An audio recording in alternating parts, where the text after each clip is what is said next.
আসসালামু আলাইকুম। আজকের খবর থেকে আমি বাইজিদ বলছিলাম, সম্পাদক। দর্শকবৃন্দ, কিছুক্ষণ আগেও একটা আমি ভিডিও করেছি, যেটা তার সামনে স্মৃতিসৌধের। এখন যে ভিডিওটা করছি সেই ভিডিওটাও ভদ্রাত আপনার 4 রাস্তার মোড় বলছে স্মৃতিসৌধ এবং অতিথি হোটেলের সামনে আপনারা দেখতে পাচ্ছেন। যারা যারা ব্যবসায়িক আছে এই অঞ্চলের মধ্যে, তারা এই সমস্ত যে সামনে অটো এইভাবে রাখে, এই বিষয়ে আবার আমাকে কথা বলতে হয়।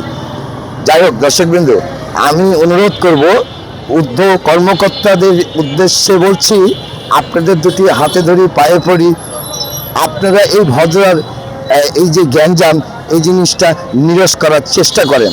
আল্লাহ তাআলা বলেছে, যদি কেউ চেষ্টা করে অবশ্যই তার আমি ফল দেব। সেই দৃষ্টিকোণ দিয়েই আপনাদেরকে বলছি আমি, ঊর্ধ্ব কর্মকর্তার কাছে উনি যেন একটু এই ভদ্রা মনটা খেয়াল রাখে। কারণ কিছুদিন পরপরই অ্যাক্সিডেন্ট এবং দুর্ঘটনা ঘটে একই কারণে। আজকে অটোগুলো থেমে আছে কোথায় কোথায়, একটু ভিডিওতে দেখবেন, তাহলে বুঝতে পারবেন। দর্শকবৃন্দ, ভিডিওটা আমরা একটু দেখাই আপনাদেরকে, যে দেখেন কি পর্যায়ে আছে এই ভদ্রার মোড়। এবং অলওয়েজ টাইম 24 আওয়ার্স থাকে, সবচেয়ে বেশি থাকে কিছু কিছু সময়। যেই কিছু কিছু সময়গুলোর জন্যই আমার এই ভিডিওটা করা।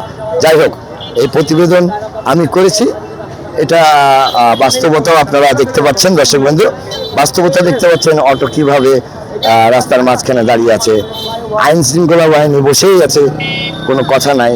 তাহলে যদি আপনারা দায়িত্ব না পালন করেন, সেটাও ঊর্ধ্ব কর্মকর্তাকে বলতে হবে যে আমরা পারছি না, আরও ফোর্স লাগবে। সেই দৃষ্টিকোণ দিয়েও আমি বলছি। যাই হোক, এই প্রতিবেদনটা আজকে এখানে শেষ করলাম। দর্শকবৃন্দ, আজকের খবর থেকে আমি বাইজিদ, সম্পাদক বলছিলাম। স্থান ভদ্রা মোড়, 4 রাস্তা এবং স্মৃতিসৌধ পাশে, এবং সামনে আছে, পিছিয়ে আছে আমার অতিথি হোটেল। ধন্যবাদ দর্শকবৃন্দ আমার এই চ্যানেলে থাকার জন্য।